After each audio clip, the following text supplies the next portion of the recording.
दोस्तों बहुत बहुत स्वागत है आपका इस वीडियो में। तो दोस्तों प्लीज़ इस वीडियो में लास्ट तक बने रहिएगा, काफ़ी अच्छे क्वेश्चन के बारे में डिस्कस करेंगे। तो दोस्तों पहला क्वेश्चन आपके सामने है कि वायुमंडल की सबसे निचली परत कौन सी है। तो दोस्तों समझिएगा, अगर ये पृथ्वी है तो पृथ्वी के बाद वायुमंडल का सबसे पहला परत आता है क्षोभ मंडल, फिर समताप मंडल, मध्य मंडल, ब्रह्मांडल और बरीय मंडल। तो सबसे निचली परत का मतलब होता है सबसे पहला परत, यानी क्षोभ मंडल होता है। ऑप्शन नंबर ए हो जाएगा, ऑप्शन नंबर ए हो जाएगा क्षोभ मंडल। अगर क्वेश्चन आपसे पूछता है वायुमंडल की सबसे निचली परत या सबसे पहली परत, एक ही बात है, क्षोभ मंडल उत्तर होगा। अब सबसे मजेदार क्वेश्चन क्या पूछता है कि जितनी भी मौसम संबंधी घटनाएं होती हैं किस मंडल में होती हैं, तो क्षोभ मंडल में। आंधी तूफान जैसी घटनाएं किस मंडल में होती हैं, तो क्षोभ मंडल में। क्वेश्चन कई बार पूछा है। चलिए आगे बढ़ते हैं। अगला क्वेश्चन आपसे पूछा है अमरनाथ गुफा किस राज्य में स्थित है। तो दोस्तों अमरनाथ गुफा जम्मू कश्मीर में स्थित है, ऑप्शन नंबर बी हो जाएगा। पॉइंट याद रखिएगा, अमरनाथ गुफा जम्मू कश्मीर। चलिए आगे बढ़ते हैं। और बहुत ही मजेदार क्वेश्चन का एक कई बार रिपीट हुआ है एग्जाम्स में कि भारत का राष्ट्रपति यानी जो प्रेसिडेंट ऑफ इंडिया है अपना इस्तीफा यानी रिजाइन किसको सौंपता है। तो दोस्तों भारत का राष्ट्रपति जो है अपना इस्तीफा उपराष्ट्रपति को सौंपता है। भारत का राष्ट्रपति अपना इस्तीफा उपराष्ट्रपति को सौंपेगा और भारत का उपराष्ट्रपति भी अपना इस्तीफा राष्ट्रपति को सौंपेगा। आप देखिए तीर के निशान को ध्यान दीजिएगा, यानी राष्ट्रपति अपना इस्तीफा उपराष्ट्रपति को देंगे, उपराष्ट्रपति भी अपना इस्तीफा राष्ट्रपति को देंगे। चलिए आगे बढ़ते हैं। अगला क्वेश्चन आपको दे रहा है कि जाकिर हुसैन का संबंध किस खेल से है। तो दोस्तों जाकिर हुसैन बिल्कुल बहुत ही ज़्यादा फेमस है, नाम है तबला के क्षेत्र में। दोस्तों जाकिर हुसैन अपने आप में एक ब्रांड है, तबला के बहुत बड़े वादक हैं दोस्तों, डॉक्टर जाकिर हुसैन तबला। चलिए आगे बढ़ते हैं। अगला क्वेश्चन देख रहे हैं आप स्क्रीन पे। क्वेश्चन कह रहा है आपके सामने वायुमंडल में सर्वाधिक मात्रा किस गैस की है। दोस्तों वायुमंडल में सर्वाधिक मात्रा जो है नाइट्रोजन की है। सबसे ज़्यादा मात्रा में वायुमंडल में नाइट्रोजन ही गैस पाया जाता है। तो आपसे ये भी पूछ सकता है कि कितना परसेंट। तो सर देखिए याद रखिएगा 78% लगभग नाइट्रोजन ही पाया जाता है।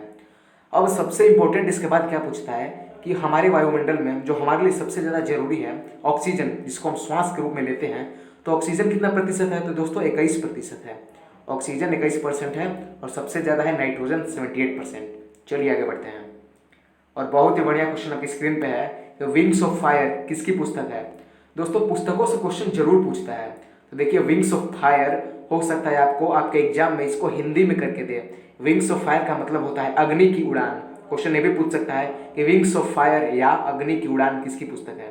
तो दोस्तों उत्तर होगा option number D, Abdul Kalam Azad. Option number D होगा Abdul Kalam Azad. Wings of fire Abdul Kalam Azad की पुस्तक है।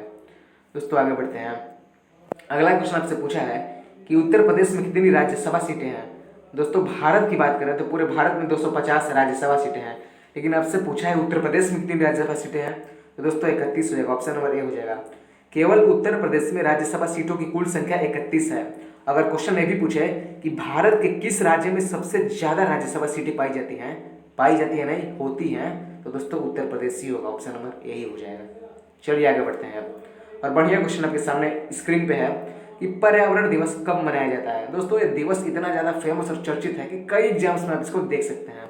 तो दोस्तों पर्यावरण दिवस 5 जून को मनाया जाता है, ऑप्शन नंबर ए इसका बिल्कुल सटीक उत्तर होगा। चलिए आगे बढ़ते हैं। अगला क्वेश्चन आपसे कह रहा है कि इंदिरा गांधी पहली बार प्रधानमंत्री कब बनी थी। भारत की पहली महिला प्रधानमंत्री पूछे तो इंदिरा गांधी आपको टिक करना है। पहली बार प्रधानमंत्री बनी थी 1966 में। 1966 में भारत की पहली महिला प्रधानमंत्री के रूप में बनी थी इंदिरा गांधी, और 1966 में बनी तो लगातार 77 तक रही थी। अब समझिएगा उसके बाद 3 साल का गैप था, जनता पार्टी आ गई थी, फिर 1980 में बनी है, 1980 से 1984 तक रही है। और बाद में हुआ क्या है कि 1984 में उनके ही अंगरक्षकों ने उनकी हत्या कर दी है और इनका विकेट गिर गया, यानी 1984 में इनकी हत्या हो गई थी। याद रखिएगा कब, 1984। चलिए आगे बढ़ते हैं। अगला क्वेश्चन आपसे कह रहा है कि 7 पहाड़ियों का नगर किसे कहा जाता है। तो दोस्तों 7 पहाड़ियों का नगर रोम को कहा जाता है, ऑप्शन नंबर ए है। जानकारी के लिए पॉइंट याद रखिएगा, इटली की राजधानी है रोम, इटली की राजधानी है रोम। चलिए आगे बढ़ते हैं। अगला क्वेश्चन आपसे पूछा है, बहुत ही बढ़िया क्वेश्चन है कि दिल्ली सल्तनत का कौन सा शासक युद्ध में मारा गया था। कई बार क्वेश्चन आपसे ये पूछा है कि दिल्ली सल्तनत का आप टाइम पीरियड बता दीजिए, समय अंतराल कब से कब तक था। तो याद रखिएगा 1206 से 1526 ये दिल्ली सल्तनत का समय था। तो इतना समय में जितने भी शासक हुए हैं उनमें से कौन सा शासक कह रहा है युद्ध में मारा गया था? तो दोस्तों इब्राहिम लोदी युद्ध में मारा गया था। आपको 1526 की लड़ाई तो याद ही होगी, पानीपत का पहला युद्ध बाबर और इब्राहिम लोदी के बीच में, जिसमें बाबर जीता था और इब्राहिम लोदी की उसने हत्या कर दी थी, यानी इसको मार दिया था। तो पॉइंट याद रखिएगा। चलिए आगे बढ़ते हैं। अगला क्वेश्चन आपसे पूछ लिया है कि पेरिस शहर किस नदी के तट पर बसा हुआ है? तो दोस्तों जो पेरिस शहर है वो सीन नदी के तट पर बसा हुआ है। ऑप्शन नंबर बी हो जाएगा। पेरिस शहर सीन नदी के तट पर बसा हुआ है। और आपको पता है दुनिया में सबसे ज़्यादा टूरिस्ट जो है ज़्यादातर पेरिस में ही जाते हैं। सिंगापुर के बाद पेरिस का ही रैंकिंग है।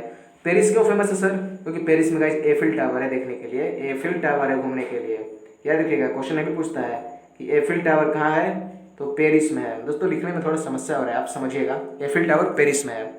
तो दोस्तों अगला क्वेश्चन देखते हैं। दोस्तों आज का लास्ट क्वेश्चन था। आई होप आपको वीडियो काफ़ी पसंद आया।